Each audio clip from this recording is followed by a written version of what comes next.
SIR কেন জরুরি? Republic Bangla লাগাতার বিভিন্ন ক্যাম্পেইন বিভিন্নভাবে তদন্ত করে আপনাদের বা গোটা বাংলার মানুষকে দেখিয়েছে। আজকে রিপাবলিক বাংলা যে তদন্তটা করেছে, এই লস্করে তৈবার জঙ্গি যে নিউটাউন থেকে ধরা পড়ল উমার ফারুক, এই উমার ফারুক আপনাদের বিজেপি পার্টি অফিস যেখানে, তার থেকে 10 মিনিটের দূরত্ব প্রফুল্ল কানন, সেখানে আকাশ মণ্ডল নামে থাকতো। এবং এটা নতুন নয়, লস্করে তৈবার এই মডাস অপারেন্ডি দীর্ঘদিনের। যদি এখানে জঙ্গিহানা করতো তাহলে আদপে আকাশ মণ্ডল বলে কেউ একটা করতো। মানে এর পরেও এসআইআরটা এখানে এত ঢিলেমিশাতে হবে, এটা তো বাংলার মানুষকে বুঝতে হবে। দেবজিৎ দা, একটা কথা খুবই পরিষ্কার, আমরা বারুদের স্তূপের ওপরে বসে আছি ময়ূর। যেভাবে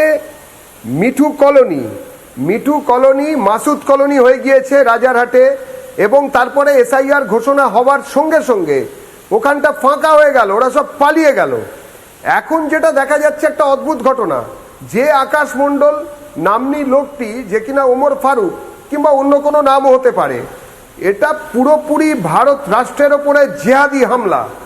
এই জেহাদি হামলা কথা আমরা আজকে থেকে বলছি না, 80-র দশক থেকে বিজেপি তার জন্মলগ্ন থেকে একটা কথা পরিষ্কার করে বলে এসেছে যে অনুপ্রবেশ, বাংলাদেশ থেকে আসা মুসলমান অনুপ্রবেশ বিনা যুদ্ধে ভারত দখলের একটি চক্রান্ত। ডেমোগ্রাফি পরিবর্তিত হয়ে গেছে, ডেন্সিটি পরিবর্তন ঘটে গেছে, এবং এটা একতরফা যুদ্ধ ভারত রাষ্ট্রের বিরুদ্ধে। আজকে বিভিন্ন সময় কেন্দ্রে একটি রাষ্ট্রবাদী সরকার থাকার জন্য, বিজেপির সরকার থাকার জন্য এইসব জিনিস ধরা পড়ছে, নাহলে তো ধরাই পড়ে না, কখনোই কেউ ধরা পড়েনি। লেফট